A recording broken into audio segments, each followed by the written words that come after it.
क्या ईरान ने master stroke चल दिया है? क्या ईरान ने इजराइल को बड़े युद्ध में फंसा दिया है? क्या ईरान ने चीन के साथ सबसे बड़े युद्ध की डील कर ली है? पश्चिम एशिया की जंग में क्या जिनपिंग की एंट्री हो चुकी है? क्योंकि ईरान की तरफ से ऐसा इशारा किया जा रहा है। ईरान जानता है कि नेतन्याहू की असली ताकत अमेरिका है और जब तक अमेरिका के मुकाबले में बड़ी ताकत को नहीं लाया जाएगा तब तक इजराइल को हराना आसान नहीं। वहीं इसमें भी कोई शक नहीं कि ट्रंप की व्हाइट हाउस में वापसी से इजराइल और मजबूत होगा, इसकी पूरी गारंटी है। ऐसे में पश्चिम एशिया में इजराइल और अमेरिका पर लगाम लगाने के लिए ईरान ने प्लान बी पर काम करना शुरू कर दिया है और इस प्लान बी का मतलब है शी जिनपिंग। ईरान ने कहा है कि चीन के पूरे पश्चिम एशिया में सबसे बेहतर रिश्ते हैं और चीन का दखल दुनिया के कई इलाकों में शांति ला सकता है। अब्बास अराक्ची ने कहा कि चीन को इजराइल के युद्ध का इलाज करना चाहिए, तभी इलाके में शांति लौटेगी। चीन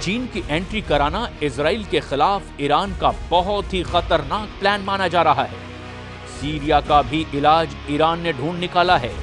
खामनेई ने जुलानी और नेतन्याहू के अलावा अमेरिका को भी सीरिया में हराने के लिए प्लान तैयार कर लिया है। इजराइल इस वक्त गाजा पर लगातार हमले कर रहा है। दक्षिण लेबनान में अब भी इजराइल की फोर्स एक्टिव है और इसे लेकर हिजबुल्लाह ने फिर से युद्ध शुरू करने के सिग्नल देने चालू कर दिए।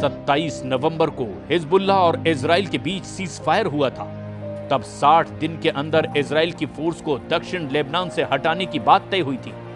लेकिन अब हिजबुल्लाह को लग रहा है कि जिस तरह नेतन्याहू ने सीरिया में फौज की घुसपैठ करके कब्जा करना शुरू किया है, यही हाल दक्षिण लेबनान का होगा, क्योंकि नेतन्याहू ने सीरिया में जबल अल शेख रेंज पर अपना हेलीकॉप्टर उतारकर यह मैसेज पहले ही दे दिया कि सीरिया में इजराइल की फौज अब लंबे वक्त तक रहेगी, या यूं कहें कि सीरिया के बड़े इलाके पर इजराइल की फौज अपना कब्जा बरकरार रखेगी।